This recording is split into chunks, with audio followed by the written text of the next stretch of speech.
people going in the sea.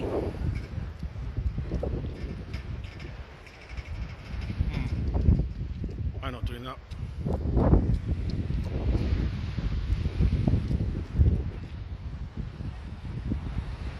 Having a Saturday morning swim. Never mind.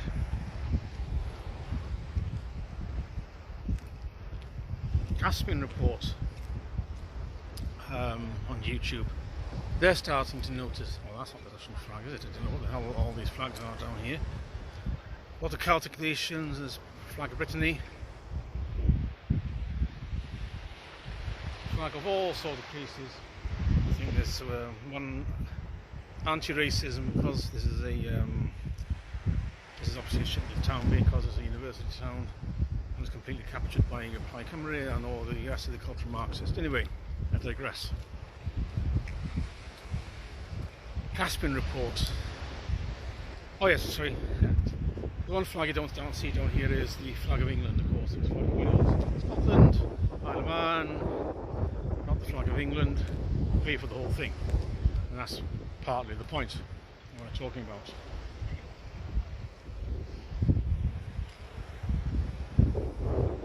The Caspian Report are now put out a video fairly recently about they're starting to notice about the state of the British economy. Here's the thing. It's not new. They're starting to notice, other people are starting to notice all this stuff. Translation in plain English is that, in their words, the UK is London. It was a third world country attached. I wouldn't put it that way. I've spoken about this and written about this quite a lot in the past. In that we are really at the level of a second. Realistically, we're at the level of a second world country. Something like Bulgaria, possibly. Romania is on the up. Georgia is another way of looking at it. In terms of the standard of sustainable standard of living without government or personal debt. In terms of the income, the gross domestic product per capita and the infrastructure we need, we can afford to build. Yeah, we're comparable to Georgia than anywhere else. Another interesting stat, the GDP of London is around a quarter of that of the UK as a whole.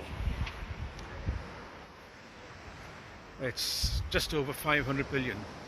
GDP for the UK is what, 2.2 or thereabouts. So the London is the GDP of London alone is greater than that of Norway and Sweden.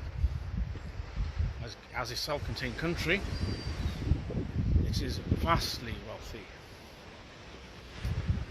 and it subsidises the essentially the parasitical country that's attached to it and from which and also there's two ways of looking at it. You could say that London is a parasite on the rest of the country in that it sucks in all the talent from the rest of the country,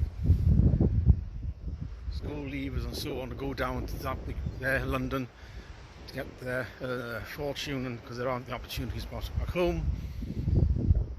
And London makes the money from the back of it, then uses that money to subsidise the rest of the country. So it's a symbiotic relationship rather than a parasitical two-way parasitical one is a symbiotic relationship. Anyway, I digress.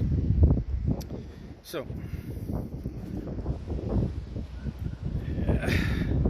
the standard of living in London and the South East is vastly superior to out in the sticks. Go to Doncaster, go to Sheffield, go to Cardiff, South Wales Valleys. You'll see all this.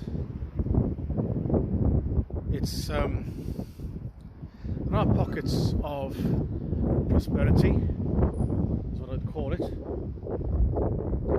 dotted around the UK.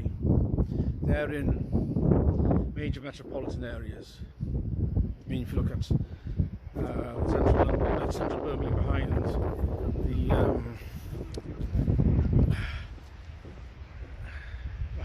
the town hall, that's been redeveloped, and that's attracted an awful lot of corporate, legal and financial companies in, corporatocracy. And then that's just copying what Leeds and Manchester have done many years before, and to a certain extent Newcastle. You have these pockets of professional class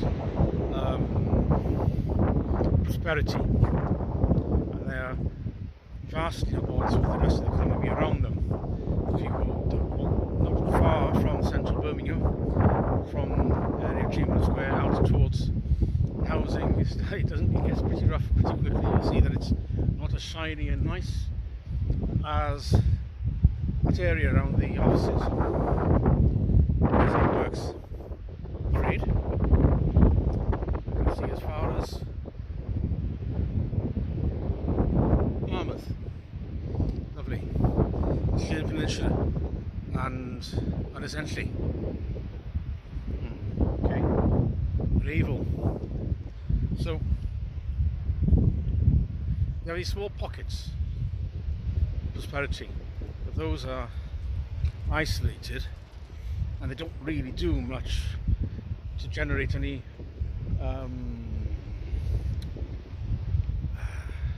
much trade or prosperity around them, only through what can be sucked off from the town in terms of taxes, in terms of helping the local economy pull themselves up by the bootstraps. That's just not working, is it? So it's a lot of the things, that video by the Caspian Report, there's a lot of things in it I didn't disagree with. A lot of things that they left out. One of them is that how energy costs are completely hobbling the economy in terms of we have the highest energy costs, electricity costs I should say, for both residential and business out of the top 28 industrialised countries, and obviously higher than the average. We are on par with Germany, and look how that's turned out. If they're deindustrialising Germany as a result, because they can't afford to have industry with that high energy costs. And we are just deindustrialising the UK as well, in the same way because of energy costs. For what reason, I don't know. But in terms of how poor the country is, if you exclude London from the UK economy, if you chopped off London as a contributor for GDP, taxes and everything else,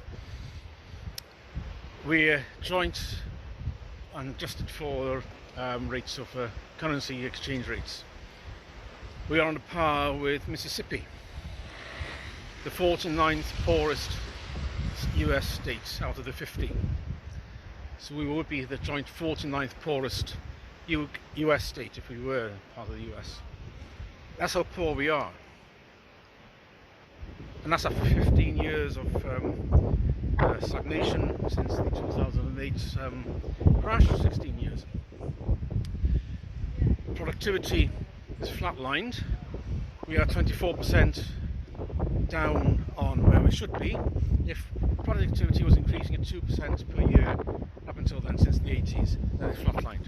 2008, because of reasons, cheap labour, among other things, lack of investment.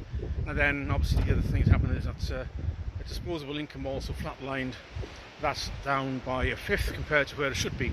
So we're all a fifth poorer on average than since 2008.